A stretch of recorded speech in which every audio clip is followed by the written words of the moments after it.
और देवियों, लौकिक सुख और आध्यात्मिक सुख दोनों पाने के लिए संयम की जरूरत है।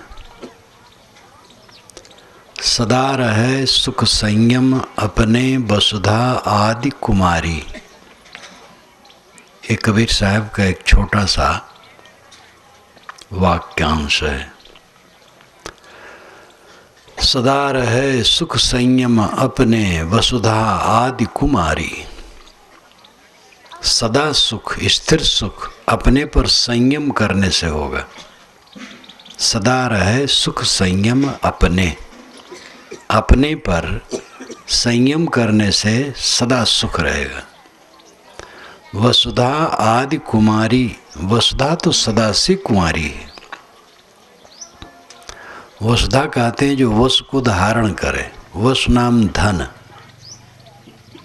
धन को जो धारण करे वो वसुधा है, वो पृथ्वी है। पृथ्वी सभी धनों को धारण करती है। इसी में से रत्न निकलते हैं, इसी में से पानी, तेल, पेट्रोल, फल फूल, अन्न, कोयला, पत्थर, चूही, सब कुछ, सबकी उत्पत्ति धरती, सब जीवन प्रतिपाल।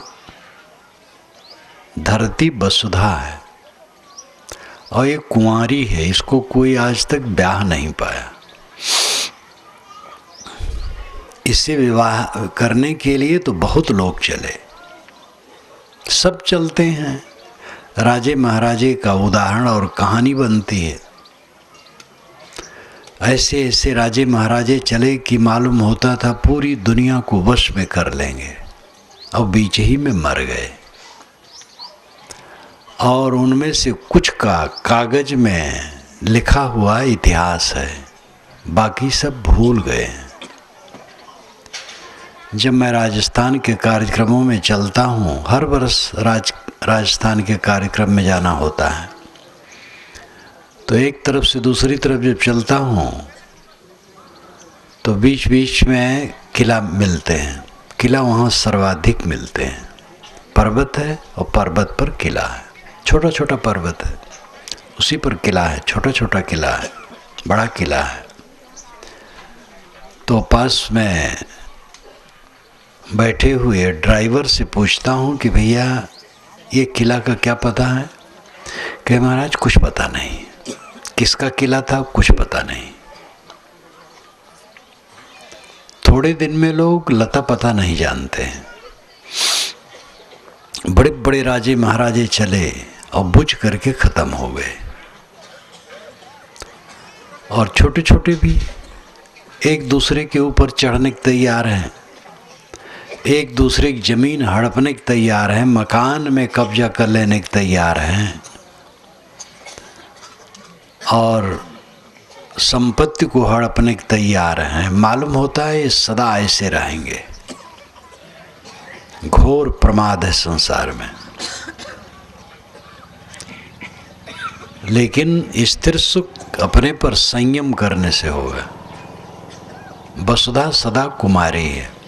तो मैंने कहा कि सांसारिक सुख और मोक्ष का सुख, दोनों सुख पाने के लिए संयम की जरूरत है।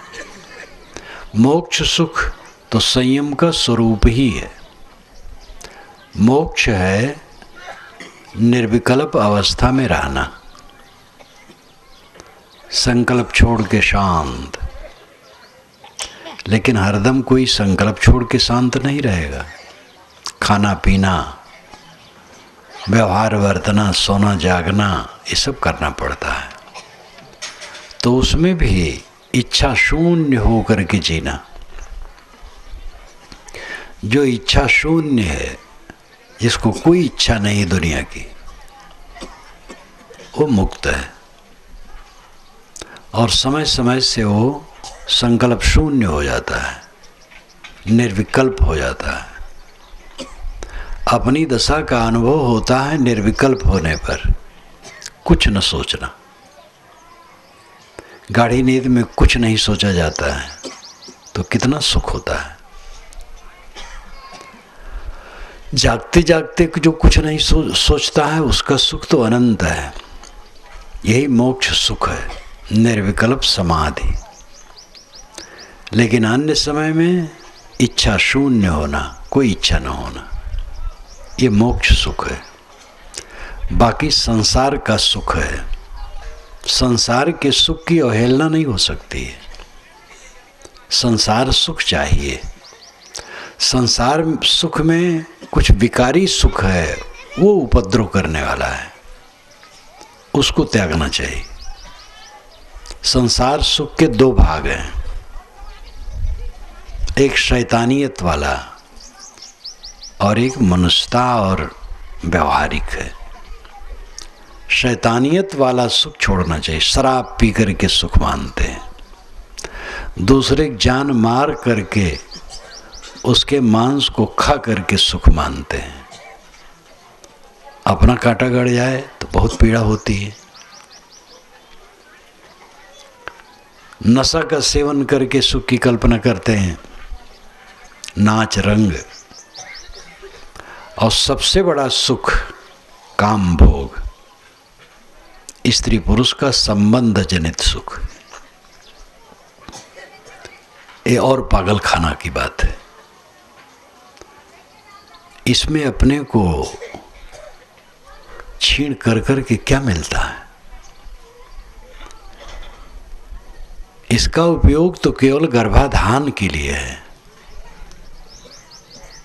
गर्भाधान की जरूरत हो तो संपर्क करो, बाकी क्यों? जानवर ऐसे करते हैं, गाय भैंस घोड़ी गर्भाधान के लिए नर पुरुष का संपर्क करती है, बस उसके बाद नहीं। इसमें जितना अपने को लगाओगे, मन क्षीण होगा, तन क्षीण होगा, विवेक क्षीण होगा, कल्याण का काम शिथिल होगा, भवबंधन बनेगा। ये सुख नहीं, एक पागलपन है। इस पर संयम करो। संसार का सुख है मकान, घर, परिवार, पदार्थ, वस्तुएं जो कुछ हों उनमें सुखपूर्वक रहना। सुख कितने में होता है इसका महत्व नहीं है। मात्रा से सुख नहीं होता है, समझदारी से सुख होता है। साधारण घर में भी लोग सुखी रहते हैं और भवन में भी विवेक से न रहें तो दुखी रहते हैं। कम पैसे में लोग सुखी रहते हैं, समझदार हैं तो। समझदार नहीं तो बहुत पैसे में भी सुखी नहीं रहते, दुखी रहते हैं। कोई नहीं जानता है, कोई उनका सम्मान आदर नहीं है, लेकिन सुखी हैं क्योंकि समझ अच्छी है और बहुत सम्मान आदर चारों तरफ है। आदर के भी कई कारण होते हैं। मंत्रियों का आदर बड़ा होता है। मंत्री बुलाए जाते हैं, खूब माला पहनाई जाती है, प्रशस्ति पत्र लिख करके बांचा जाता है, आप आए, आपके द्वारा कल्याण, इतनी बड़ाई की जाती है, बिल्कुल वाहियात बड़ाई। जब वो चले जाते हैं तब गाली देते हैं लोग। बड़ाई करने वाली गाली देते हैं, कुछ पाने के लिए आप प्रशस्ति पत्र देते हैं, अर्पित करते हैं। तो प्रशंसा और प्रशस्ति पाने के साधन तो बहुत हैं, उससे किसी को सुख नहीं होता है। अच्छी समझ से, अच्छी व्यवस्था से सांसारिक सुख होता है। सांसारिक सुख निंदनीय नहीं है। घर में 4 लोग हैं, पति पत्नी बच्चे भाई माता पिता, सुख से रहें। एक दूसरे को देख करके मीठे वचन बोलें, प्रेम से देखें और मीठे वचन बोलें, नम्रता से बोलें, एक दूसरे का आदर करें, एक दूसरे की सुख सुविधा पर ध्यान दें। जब आप दूसरे की सुख सुविधा पर ध्यान देंगे तो आपकी सुख सुविधा पर दूसरा ध्यान देगा। ये दुनिया अदलो बदलो की जगह है। दो और पाओ। कुछ लोग पूरा खा जाना चाहते हैं, उनका पेट फट जाता है। दुर्योधन पूरा खा जाना चाहा और धृतराष्ट्र भी बेचारे बैठे रहे, अंदर अंदर मोह कि ठीक है पूरा मिल जाए तो लड़के का ही राज्य होगा, पांडवों का नहीं होगा। विदुर जी पहुंचे। विदुर मंत्री थे, बहुत समझदार थे। धृतराष्ट्र ने कहा, विदुर मुझे नींद नहीं आती है। विदुर ने कहा, राजन जुआड़ी को नींद नहीं आती है, कामी को नींद नहीं आती है। कई बातें कही। जबरदस्त से जब दुश्मनी हो जाती है तब नींद नहीं आती है। जो अपने भाई के हक को मार लेता है उसको नींद नहीं आती है। विदुर ने सभी अंगों को छुआ। खास बात यही थी कि भाई के हक को मारे थे और साथ साथ पांडव भी सामरिक साधन में बलवान थे। नींद इसीलिए नहीं आ रही थी। तो सुख कैसे होगा? युधिष्ठिर और दुर्योधन आमने सामने थे। युधिष्ठिर दुर्योधन में फर्क था, लेकिन युधिष्ठिर भी महाजुआड़ी थे। उनके विनाश और पतन का साधन जुआ हुआ था। जुआ खेले, जुआ कोई मजबूरी नहीं थी, लेकिन रसिक जुआ खेले। और जुआ में जब सब हार गए तो द्रौपदी जाकर के धृतराष्ट्र से रोने लगी। धृतराष्ट्र ने कहा, बेटी जाओ, मैं सब लौटाए देता हूं। दुर्योधन पता पाया, ना खुश हो गया। कहा, पिताजी हमने छल बल करके जीता था, आप सब लौटा दिए, गलत किए। फिर बुलाइए, हम फिर खेलेंगे।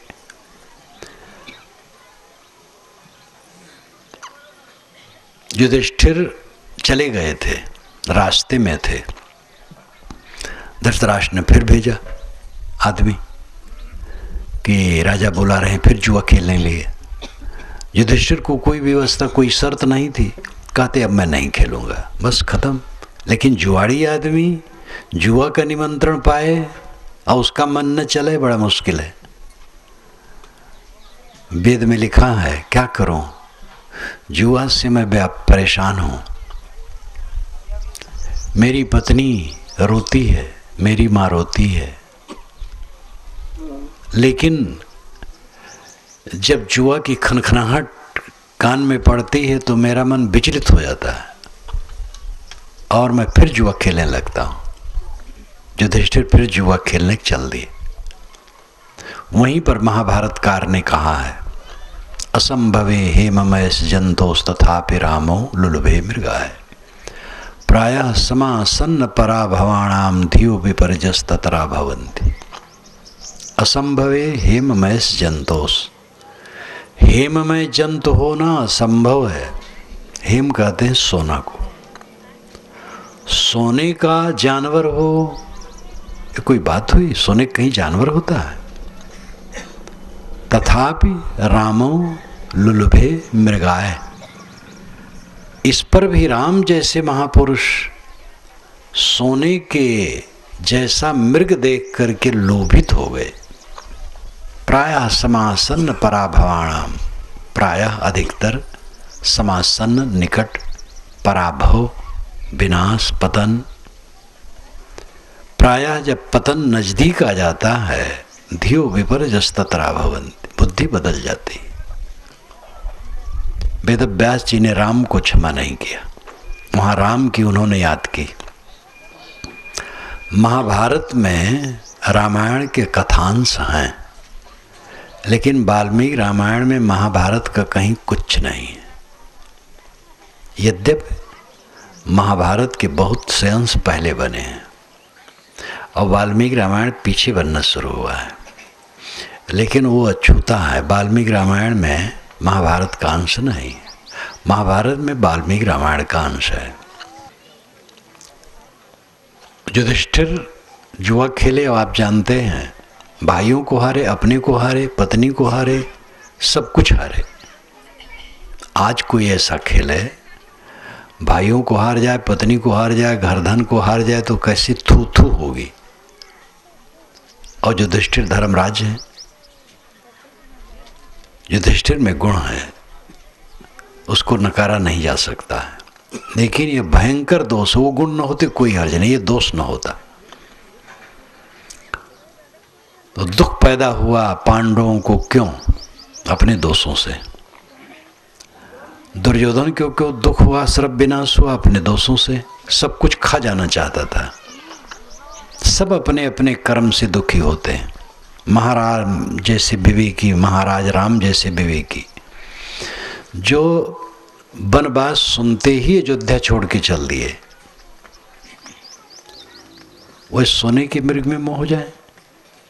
और लक्ष्मण ने रोका तब भी न माने तो तुरंत दुखी हुए।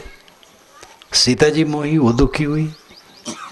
सीता रावण के अंक में पड़ी रो रही हैं और राम बन बन रो रहे हैं। ये कर्म फल। हर आदमी दुखी क्यों होता है? भोजन न मिले, कपड़े न मिले, निवास न मिले तो दुखी हो, तो ये साधारण लगता है। लेकिन कम से कम आज के युग में ऐसा नहीं है। बीच में ऐसा हुआ था, हमारे पहले भी ज़माने में भारत बहुत खुशहाल था। वैनसांग चीन का साधु जब आया है यहाँ, तो सर्वत्र उसने सुख संपन्नता देखी है। उसकी डायरी मेरे हाथ लग गई तो उसकी डायरी से मैंने अपनी डायरी लिख डाली। मेरी और वैनसांग की डायरी, ये नाम है इन पुस्तकों में, अगर हो तो आप देखें। इतिहास में तो वैनसांग का थोड़ा सा पढ़ाया जाता है, और मैंने जो लिखा है आमूल चूल पूरा लिखा है। उसमें चमत्कार और कुछ पुनरुक्ति बातें छोड़ दी हैं, और जितना यथार्थ सब लिखा है। जहाँ जहाँ वो गए सब जगह का वर्णन है। इलाहाबाद जब आए, इलाहाबाद नाम तो नहीं था, इलाहाबाद नाम तो मुसलमानों के आने पर हुआ है। ये अरबी भाषा का शब्द है। अल्लाहाबाद शुद्ध शब्द है। अल्लाहाबाद, अल इलाह आबाद, 3 पद मिलकर के अल्लाहाबाद शब्द बनता है। अल इलाह आबाद, अल आदरणीय, इलाह पूज्य, आबाद बसाया हुआ, बसा हुआ। पूज्य, आदरणीय और पूज्य का बसाया हुआ, ये अर्थ होता है। प्रयाग पुराना नाम है प्रयाग। प्र अधिक याग, यज्ञ, प्रयाग जहाँ बहुत यज्ञ हुआ हो, वो इलाहाबाद।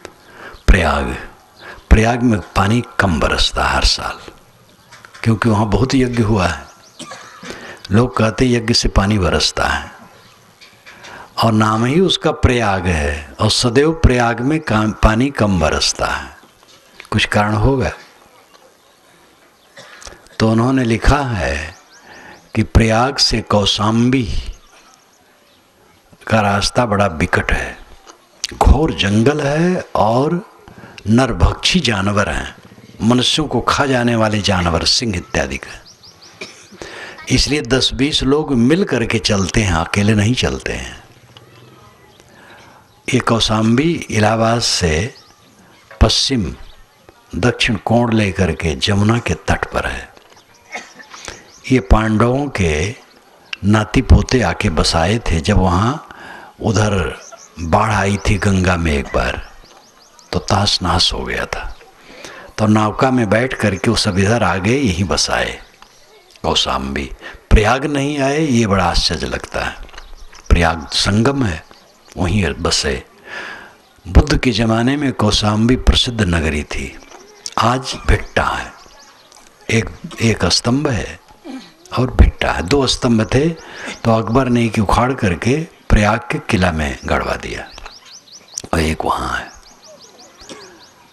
तो वैनसांग ने लिखा है कि विकट रास्ता है। आज आप जाकर के देखो, जंगल कहीं पता नहीं है, बढ़िया बढ़िया सड़कें हैं, रात दिन अकेले जाओ कुछ फर्क नहीं पड़ता। तो उस जमाने में उन्होंने पूरे भारत को खुशहाल कहा है। और मगध और मालो इन दोनों को बहुत संपन्न और सुसभ्य कहा है। आज दोनों बदनाम हैं। मगध बिहार का दक्षिणी हिस्सा और मालो बुरहानपुर का क्षेत्र, ये दोनों बदनाम हैं। ये जमाना बदलता रहता है। संपन्नता थी। ये जब से तुर्कों का हमला हुआ तो ये तुर्क मार काट करने वाले काफ़ी थे, लूटने वाले। कई तो लूट के विदेश चले गए, और जो रहे भी वो लूट मार करने वाले ज़्यादा, व्यवस्था करने वाले कम। और उनको व्यवस्था की भी सनक थी तो बड़ी बड़ी इमारतों को बनाने में, पब्लिक की सेवा में कम। कुछ ऐसे हुए हैं मुस्लिम बादशाह जो बड़े साधु स्वभाव के थे, लेकिन बराबर 700 वर्षों तक भारत के ऊपर मार पड़ी तुर्कों के राज्य में। उसके पश्चात अंग्रेज आए, उन्होंने कुछ व्यवस्था की, लेकिन उनका ध्यान था यहाँ से धन खींच करके इंग्लैंड ले जाना।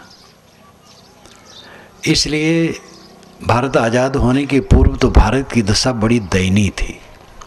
भूखमरी गाँव में पड़ती थी समय समय से। भारत आज़ाद हुआ तब से संपन्नता धीरे धीरे बढ़ी। घूसखोरी, मुफ्तखोरी, काम चोरी, ये तीनों कम होती तो भारत आजकल बहुत आगे बढ़ गया होता। आप कहेंगे कि ऐसा क्यों नहीं कहते बिल्कुल न होती। बिल्कुल न होना तो असंभव है। जहाँ आप समझते हैं कि बहुत चुस्त दुरुस्त है, वहाँ भी है। अमेरिका, इंग्लैंड, सब जगह। दूर का ढोल सुहावन कि वहाँ सब अच्छा है, ऐसा नहीं है। अमेरिका में बैंक दिन में लूटा जाता है। दिन में आते हैं, चारों तरफ आदमी हैं, सब काम देख रहे हैं, दुकान पर लोग खरीद बेच रहे हैं। बैंक के सामने पहुँचे, उतर करके पहुँचे और पिस्तौल दिखाए। कैशियर चाबी तुरंत दिया और जितना कुछ है निकाल करके रखे और चल दिए। सरकार का आर्डर है कि अगर डाकू आ जाएं तो दे दो, नहीं तो मारेंगे, फ़ायदा कुछ नहीं होगा। सरकार चाहती है। तो दुनिया ऐसी है कि दूध की धुई दुनिया कहीं नहीं है। परंतु काम चोरी कम होती, लोग ड्यूटी से काम करते, अध्यापक ठीक से पढ़ाते, इंजीनियर और नेता और सभी लोग अपना अपना काम चुस्त दुरुस्त रखते, काम चोरी न करते, मुफ्तखोरी न करते। कटिया लगा करके बिजली चला रहे हैं, मोटर चला रहे हैं, बिना टिकट की यात्रा कर रहे हैं। ये चोरी और मुफ्तखोरी और घूसखोरी। घूस तो आजकल आप लोग ज़्यादा, क्योंकि आप भुक्तभोगी, हम तो सुन सुन के जानते हैं। लेकिन इतना होने पर भी 60 वर्षों में भारत में बहुत अंतर आया है। अन्न बाहर से मंगाया जाता था, अब अन्न अपने यहाँ सड़ता है। काफ़ी अन्न है।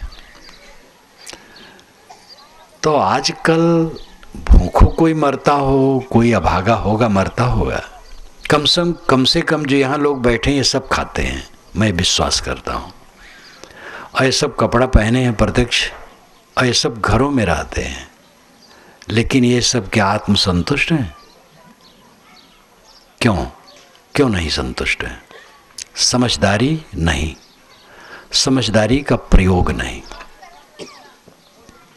सांसारिक सुख के लिए समझदारी चाहिए। पुत्र जैसा है तैसा है, आप व्यवहार उससे क्या करते हैं। पुत्र के अपने संस्कार हैं, उसका अहंकार है, कट बोलता है, स्वार्थी है, जैसे भी है। आप अपने तरफ से क्या करते हैं? आप बैर न बांधो, आप दुश्मनी निकालने की चेष्टा न करो, बदला लेने की चेष्टा न करो, आप कट न कहो, उसकी निंदा न करो, सहन करो, क्षमा करो, मीठा व्यवहार करो। पिता जैसे हैं, पुत्र को तो सहना ही है। लेकिन पुत्र अपना कर्तव्य नहीं निभा रहा है, भाई भाई नहीं निभा रहा है, पति पत्नी ठीक से नहीं निभा रहे हैं, कैसे सुखी होंगे? भात और नमक मिले, अब आपस में प्रेम से रहते हो लोग, एक दूसरे को देख के खुश होते हो, एक दूसरे से मीठे वचन बोलते हो, तो सांसारिक सुख प्रत्यक्ष है। पति पत्नी एक दूसरे को देखे खुश हो गए, शुरू में तो बड़ा खुश रहते हैं, विवाह जब होता है एक दूसरे को देखे बिना रह नहीं पाते हैं, और थोड़े दिन में ऐसा होता है कि एक दूसरे को देखना सहन नहीं होता है। आजकल तो फिल्माया जाता है विवाह,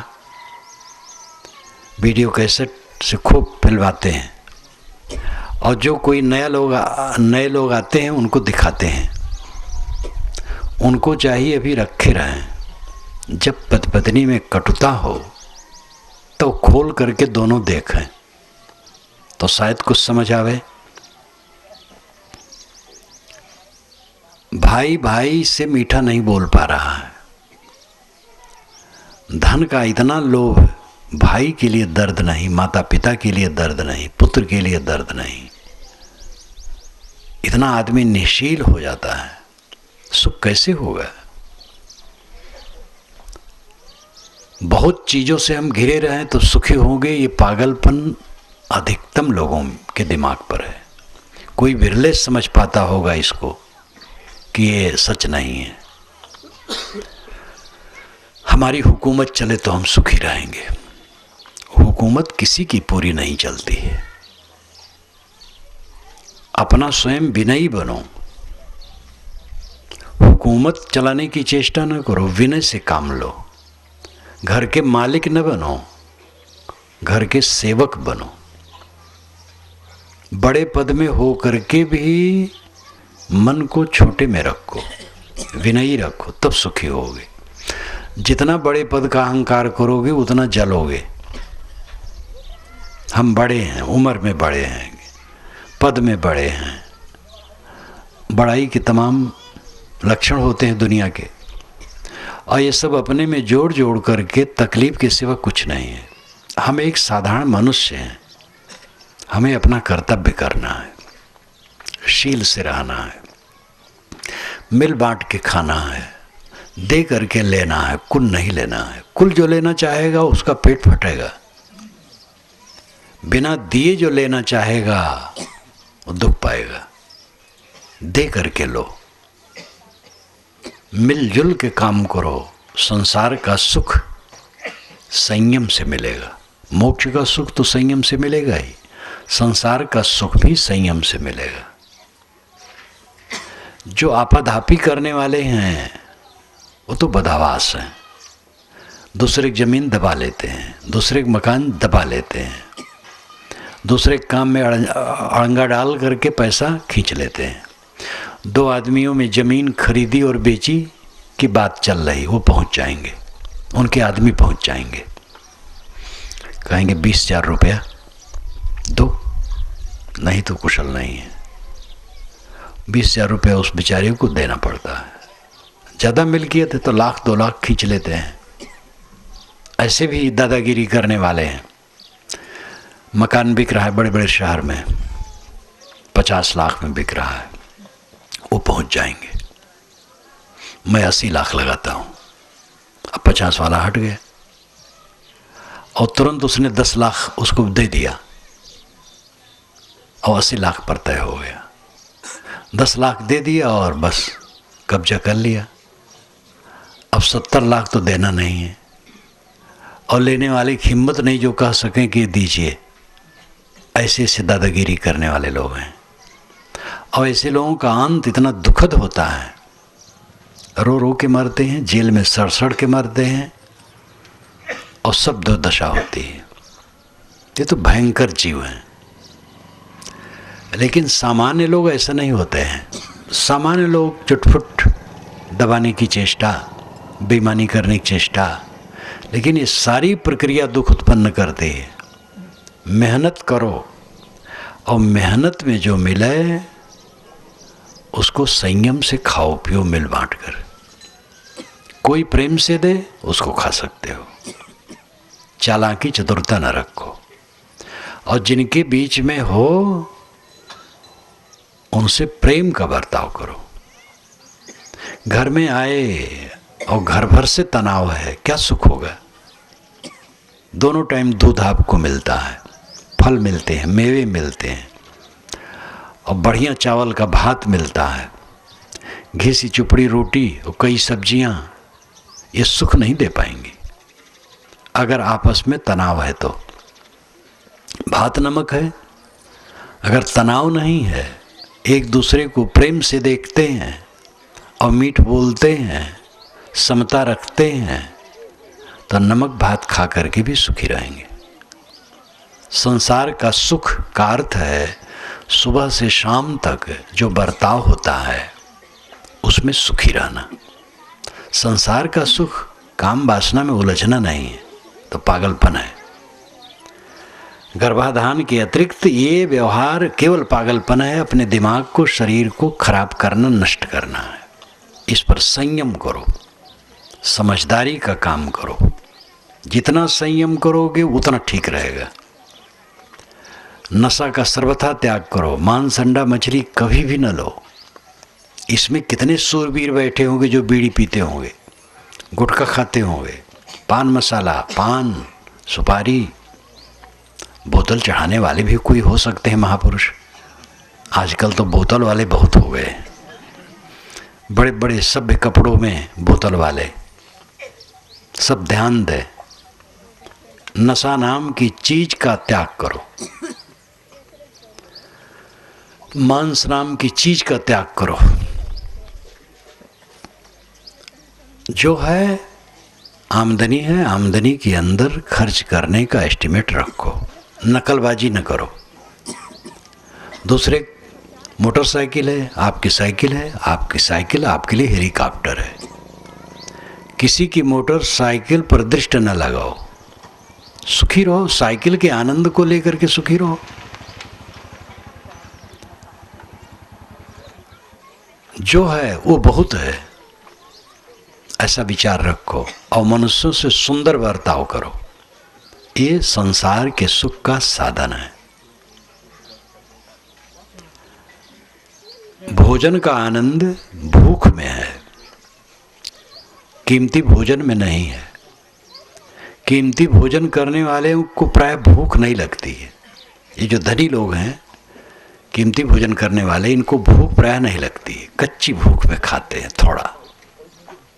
एक बार की मुझे याद आ जाती है, एक सेठ यहाँ गुरुजी थे, हम लोग सब थे, वहीं से ट्रेन पकड़ना था। भोजन पका तो गुरुजी ने सेठ से कहा चलो तुम भी भोजन करने। तो इलेमारी से उन्होंने दवाई निकाली और थोड़ा सा पिया, तो कहते साहब क्या करें, खट्टी डकार आती है। सेठ जी हैं, बैठे ठाले दिन भर, काम धाम करना नहीं, और खाना खूब गरिष्ठ गरिष्ठ। धीरे धीरे गरिष्ठ होते होते शरीर में रोग, पाचन शक्ति का बिगड़ जाना। तो जिनको कीमती भोजन मिलते हैं प्रायः भूख उनकी मर जाती है। भूख में भोजन का आनंद है। भूख पैसे से नहीं पैदा किया जा सकता है, परिश्रम से और संयम से भूख पैदा होती है। जल्दी पचने वाली चीज़ खाओ, भूख लगने पर, कड़ी भूख लगने पर खाओ, थोड़ा कम खाओ, तो अगली मीटिंग में अपने आप भूख फिर लगेगी। भूख बिना पैसे के लगती है, पैसे से भूख नहीं लगती है। नींद बिना पैसे के लगती है। निश्चिंत रहो, क्या चिंता है? जिस संसार को अचानक छोड़ देना है वहाँ के लिए क्या रोते हो? आपके बाल बच्चों को खाना पानी नहीं मिलेगा? क्या पक्षी ऐसे चिंता करते हैं? क्या बैलगाय ऐसी चिंता करते हैं? उनके बच्चे खाते पीते नहीं हैं? आदमी निरर्थक चिंता में जलता है। चिंता छोड़ दो, नींद आएगी, और चिंता करोगे नींद कभी नहीं आएगी। आदमी का बिल्कुल ध्यान ही से हटा रहता है संयम से। हरदम ध्यान रहता है पांचों विषयों पर। पांचों विषय पांचों ज्ञानेंद्रियों द्वारा हरदम दिखाई देते हैं। स्थूल बुद्धि मनुष्य की हरदम बनी रहती है, वही देखता है। उसी में रुचि रखता है। जो आज सुंदर है क्या कल भी सुंदर रहेगा? जिस स्त्री के लिए आप आकर्षित हैं कब तक वो सुंदरी रहेगी, और जिस युवक के लिए युवती आकर्षित है वो युवक कब तक सुंदर रहेगा? 10 बरस की जवानी कुल है, 18 से 28, 30 भये तब खीस भये, 30 हुए और खीस हुए। सौंदर्य लालित्य लावण्य 30 के अंदर ही रहता है, ज़्यादातर तो 18 से 25-25 के अंदर, 25-26 के बाद ही सौंदर्य लावण्य माधुर्य छिड़ होने लगता है, और 30 तक तो काफ़ी बदल जाता है। जो अनुकूलता आज है कल नहीं रहेगी। बड़े बड़े मंत्री बिलबिला के मरते हैं, मंत्री हो जाते हैं, कितनी शक्ति मिलती है आप जानते हैं। आजकल शक्ति बढ़ गई है, पैसा खूब बढ़ गया है, उनकी कलम से करोड़ों करोड़ों का वारा न्यारा होता है और उनको खूब मिलता है। ऐसे भी हैं, सिग्नेचर कर दिए, 50 लाख रुपया उनकी जेब में आ गया। कई करोड़ों का काम दे दिए एक बड़े व्यापारी को, 50 लाख रुपये उसने दे दिया। तो व्यक्तिगत जो ऊपर की आमदनी है मंत्रियों के पास वो अनगिनत है, और महिमा के लिए तो भाई जहाँ दस्तखत करेगा काम होगा, और उसमें भी कमीशन खाते हैं। जब वे मंत्री पद पर नहीं रहते तो बिलबिलाते हैं और कहते हैं हम समाज की सेवा के लिए रो रहे हैं। समाज की सेवा करने वाले भी हैं, सब मंत्री खराब नहीं हैं, ऐसे भी मंत्री हैं जो समाज की सेवा वाले भी हैं। राजनीति में भी ये बात नहीं कि राजनीति में अच्छे लोगों से शून्य हो गया है, आज भी अच्छे लोग हैं, आगे भी रहेंगे। वकीलों में अच्छे लोग होते हैं, जहाँ रात दिन झूठ बोलने का धंधा है, लेकिन फिर भी वहाँ भी अच्छे लोग हैं, हर जगह अच्छे लोग हैं और सब समय रहेंगे। बात तो यह है कि अधिकतम लोगों की दृष्टि स्थूल वस्तुओं पर टिकी है, इसीलिए उनके जीवन में अव्यवस्था है, क्लेश है, पीड़ा है, अशांति है, सब समय असंतोष है। मोक्ष सुख तो बिरला बिरला समझता है, संसार का सुख तो सब समझते हैं, लेकिन संसार के सुख की असलियत को कहाँ समझते हैं? पत्नी से भेद करके संसार का सुख मिलेगा, माता पिता का अनादर करके मिलेगा, भाई के हक को मार के मिलेगा। लेकिन भ्रम ऐसे है, भाई के हक को मार लिया जाए तो अपने बच्चों के लिए ज़्यादा हो जाएगा, भतीजे के लिए कम। 4 भाई थे, एक पिता थोड़े रोगी थे, वह जीवन रहते रहते बड़े को मालिक बना दिए। थोड़े दिन में बड़ा जो मालिक बना बेईमानी करने लगा। वो सार्वजनिक धन को, संपन्न थे, उनको मैं अच्छी तरह से जानता हूँ, और वो धन अलग करने लगा। पिताजी मर गए, एक में चलता रहा कुछ दिनों तक, भाइयों को बेवकूफ़ बनाता रहा, अंत में बंटवारा हुआ, एक नया मकान बना लिया था। फिर ये हुआ कि बंटवारे में भी कुछ न कुछ बेईमानी की उसने। फिर कहा भैया ये जो नया मकान है इसको बेच देना चाहिए। ठीक है भैया बेच दो। कुछ दिन के बाद कहा इसको मैं ही खरीद लूँ। कही ठीक है खरीद लो। तो कम पैसा दे करके वही खरीद लिया, और सब चालाकी थी अपने बच्चों के लिए, भतीजों के लिए दर्द नहीं, अपने बच्चों के लिए। और ऐसा दुर्भाग्य कि थोड़े दिन में उसके बच्चे जवान हुए और उसका इतना तिरस्कार किए कि भतीजे ही उनकी रक्षा किए, जिनके हकों को मारा था वही उनकी रक्षा किए, और जिनके लिए मारा था वो अंगूठा दिखा दिए। यहाँ कौन अपना पराया है? अपना लड़का है, अपने लड़के के लिए पाप न करो, अपने लिए, अपने बच्चों के लिए, अपनों के लिए पाप न करो, किसी के लिए पाप न करो। पाप करके भी जिंदगी कट जाएगी और पाप से बच करके शुभ मार्ग में चलते हुए भी जिंदगी कट जाएगी। लेकिन दोनों के फल में बड़ा अंतर होगा। साहिब की ये साखी बहुत प्रसिद्ध है। आए हैं सो जाएंगे, राजा रंग फकीर, एक सिंहासन चढ़ चला, एक बंधा जंजीर। इसमें बहुत फर्क है। आजकल में अकेले चलना होगा, कोई साथ नहीं देगा, और अपने कर्मों का बंडल लेके चलना होगा। हम सब ये जानते हैं, देह छूटने पर यहाँ का तृण नहीं जाएगा और सदा के लिए खो जाएगा।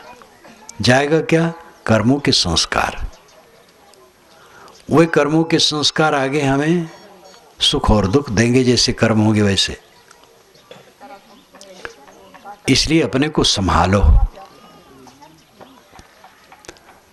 संसार सुख पाने के लिए भी संयम की जरूरत है, मर्यादा की जरूरत है, शील की जरूरत है, सेवा की जरूरत है, धर्म से रहने की जरूरत है। कोई धर्म से नहीं रहेगा, सदाचार से नहीं रहेगा, संयम से नहीं रहेगा, तो सांसारिक सुख भी नहीं मिलेगा। चीज़ इकट्ठा हो सकती है, क्योंकि चीज़ कई कारणों से इकट्ठी हो जाती है। प्रारब्ध ऐसा बलवान है कि चीज़ें इकट्ठी हो गई, आपाधापी किया उससे इकट्ठी हो गई, बेईमानी बदमाशी करके इकट्ठा किया, चाहे जैसे इकट्ठी चीज़ें हो जाती हैं, लेकिन सुख नहीं होता है। सुख होता है जब चित्त में निर्मलता रहती है, चित्त में प्रसन्नता रहती है। तो सांसारिक सुख के लिए भी संयम की आवश्यकता है, और मोक्ष सुख के लिए तो परम संयम की आवश्यकता है। मोक्ष सुख की वानगी मैंने थोड़े में कही थी, अंतिम में वही कह करके मैं समाप्त करूंगा। मोक्ष सुख है निष्काम रहना, निष्काम रहने में मोक्ष सुख है। इस संसार के भोगों के प्रति जब तक आकर्षण है तब तक ये जीव भटकता है, पांचों विषयों के में रस लगता है, इसलिए जीव भटकता है। भटकने मतलब है चित्त का चंचल रहना, और मृत्यु के बाद फिर खिंच करके इसमें आता है। प्रारब्ध और समय हमें इस शरीर से वियोग करवा देती है,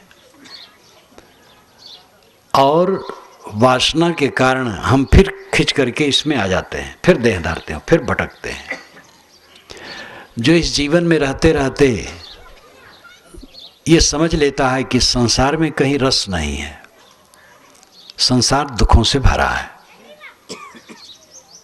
उसका मन सब तरफ से अनासक्त हो जाता है, और संसार की इच्छा उसकी कुछ नहीं रहती है। केवल शरीर निर्वाह लेता है, खाना पीना सोना जागना अनासक्त हो करके लेता है, कोई इच्छा नहीं रहती संसार की। वो मुक्त सुख का अनुभव करता है। इच्छा शून्य व्यक्ति मुक्त सुख का अनुभव करता है, और उसी की साधना निर्विकल्प समाधि है। जो इच्छा शून्य होगा उस समाधि में निर्विकल्प होगा, नहीं तो निर्विकल्प नहीं हो पाएगा। निर्विकल्प अवस्था साधना की सर्वोच्च अवस्था है, कुछ न सोचना। असत को हटा करके सत का स्मरण करना, ये प्रथम साधना है। विषय वासना को दूर करने के लिए किसी संत पुरुष का ध्यान करना, जिससे विषय वासना दूर हो जाए। ज्योति का ध्यान करना, नाद का ध्यान करना, बिंदु का ध्यान करना, ये सब मार्ग का परिवर्तन है। यही पहले सब हो पाता है। अंतिम साधना है कुछ न सोचना, जिसको निर्विकल्प अवस्था कहते हैं। ये निर्विकल्प अवस्था पूर्ण अवस्था है। जो इच्छा को त्याग देता है, दुनिया के भोगों की इच्छा जिसको नहीं रह जाती है, कुछ पाने करने भोगने की इच्छा नहीं, न जीने की इच्छा, न मरने की इच्छा, न कुछ पाने की इच्छा, सारी इच्छा बुझ गई, तो निर्विकल्प समाधि में जाता है। वही मुक्त पुरुष है। पुरुष का मतलब आत्मा, स्त्री हो पुरुष हो कोई भी हो, सब पुरुष हैं। पुरुष शब्द का अर्थ होता है आगे आगे ज्ञान प्रकाश करने वाला। पुरुष, ये दो पद मिलकर के पुरुष शब्द बनता है। पुर नाम आगे, उस नाम जलाना, आगे आगे ज्ञान प्रकाश जो करता रहता है, ये आत्मा पुरुष है। चाहे स्त्री शरीर में हो चाहे पुरुष शरीर में हो, सब आत्मा पुरुष है। और वह आत्मा मुक्त है जो निष्काम हो गया दुनिया से। एक समझ है, आखिर छोड़ना है संसार, न निष्काम हो तो छोड़ोगे नहीं, जबरदस्ती निष्काम हो जाओगे। जिस दिन नस ढीली होगी और सांस रुक जाएगी, दुनिया से तो निष्काम हो गए जबरदस्ती। जब ये होने है तो देह में रहते रहते निष्काम हो जाए, जिससे जीवन मुक्ति का आनंद हो। क्या बुरा है? समझ है, समझ में ही तो लोग गलत समझ से शराब पीते हैं। अच्छी समझ वाला शराब कभी नहीं पिएगा। नशा का जितना सेवन है गलत समझ का परिणाम है। अच्छी समझ वाला नशा का सेवन कभी नहीं करेगा। गलत समझ है, भ्रांति है, अविद्या है, इसलिए पांचों विषयों में जीव भटकता है। समझ अच्छी हो गई, सच्ची हो गई, विषय उसको कांटे के समान लगेंगे, उसकी इच्छा छोड़ देगा, इच्छा छोड़ देगा। मुक्त सुख है। मुक्त सुख में पूर्ण निष्काम हो जाना है। पूर्ण निष्काम हो जाओ, मुक्त का सुख अभी लो। जियत न तरे हो मुए का तरी हो, जियते जो न तरे। जीती नहीं तरा तो मरने पर क्या तरेगा? जीते जीते तरने का अर्थ है निष्काम हो जाना। जो निष्काम हो गया, निर्माण अपने आप हो गया, सारा बंधन खत्म। तो मुक्त सुख के लिए तो संयम क्या, तो पूरा निष्काम हो जाना है। लेकिन संसार सुख के लिए भी संयम की जरूरत है, कामनाओं को समेटने की जरूरत है। जितनी कामना रखोगे, उतनी खुराफात करोगे, उतना उलझन में पड़ोगे और दुख पाओगे। इसलिए कामनाओं पर संयम करो, अपने मन इंद्रियों पर संयम करो। संयम से शील का बर्ताव होगा, और यही धर्म है। अपने पर संयम और दूसरे के लिए शील का बर्ताव, बस इतना ही धर्म है। शील का मतलब करुणा, प्रेम, दया, रहमदिली। जो अपने पर संयम करेगा दूसरे के साथ शील का बर्ताव करेगा। जो लंपट रहेगा वो शील क्या करेगा, वो तो क्रूर होगा। इसलिए सांसारिक सुख और मोक्ष सुख दोनों के लिए संयम, निष्कामता, सदाचार की जरूरत है। और उसके लिए भक्ति ही पथ है। भक्ति मार्ग में लगने वाला जो ठीक से लगता है भक्ति पथ में, उसको ज्ञान होता है, वैराग्य होता है, साधना होती है, संतोष होता है, सब मिलता है धीरे धीरे। जो भक्ति पथ से हट जाता है उसका सब छूट जाता है। इसलिए भक्ति शुरू में है, मध्य में है, आखिर तक है। अच्छे अच्छे ज्ञान वैराग संपन्न लोग, साधक भक्त से ढील हो गए तो फिर उनका मन विकारी हो जाता है, फिर वो नीचे आ जाते हैं। भक्ति है विनम्रता। अहंकार जहाँ आया, कितने साधकों को देखा, इतने ऊंचे, इतने खरे, इतने पवित्र, जो केवल एक कपड़ा पहनते थे, दो नहीं। रास्ते में चलते पानी बरसने लगे तो अचला लपेट बटोर करके कमंडल में रख लेते थे, वो कमंडल उलट लेते थे जिससे वो भीगे ना, छता नहीं रखते थे। और लंगोटी पहने, एक साफी पहने चले जाते थे, चाहे जितना जाना हो।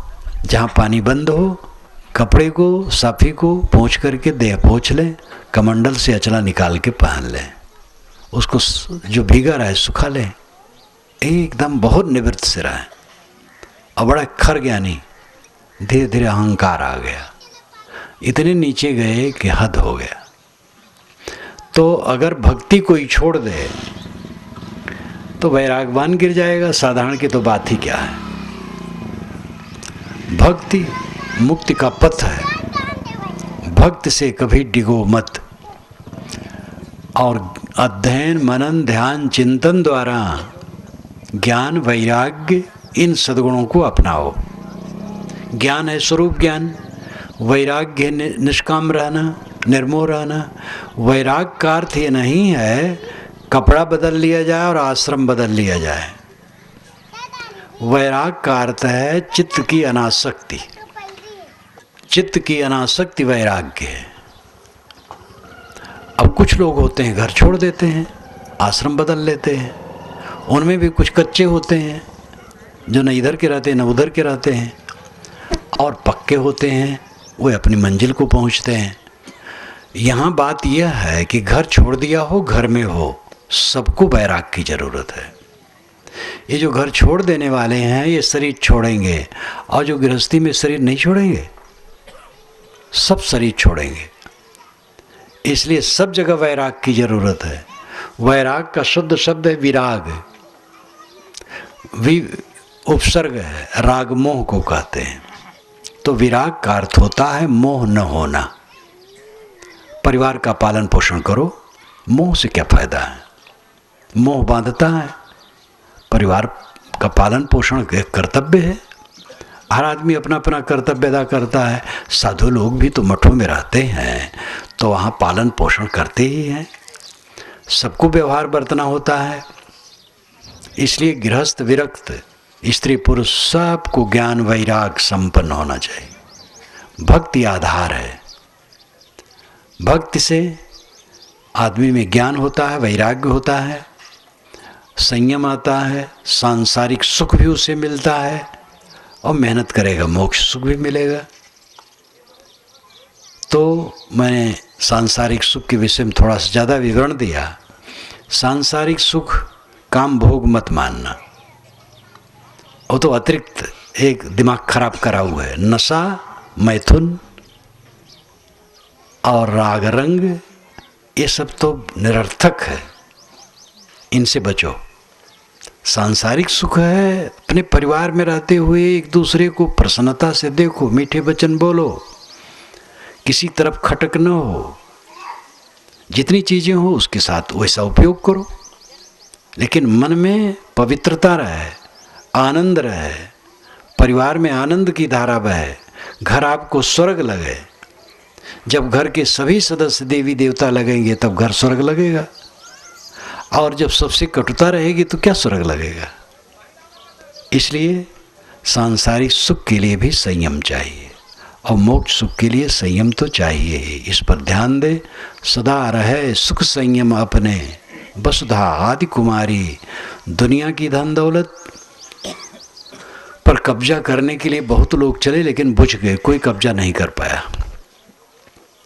अपने पर संयम करने वाला पार हुआ, और वही पथ हम लोगों को अपनाना चाहिए। बोलिए सद्गुरु।